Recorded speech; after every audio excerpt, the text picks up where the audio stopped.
నల్గొండ జిల్లా కేతేపల్లి మండలం కొర్లపహాడ్లో మద్యం మత్తులో యువకులు హల్చల్ చేశారు.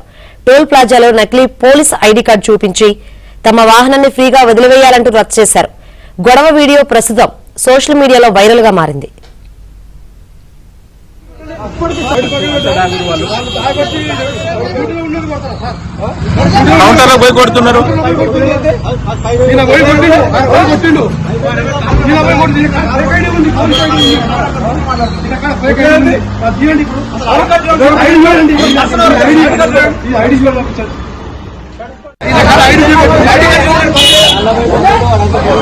కాదు ఎంత మేము కూడా పోలేము అన్నాడు.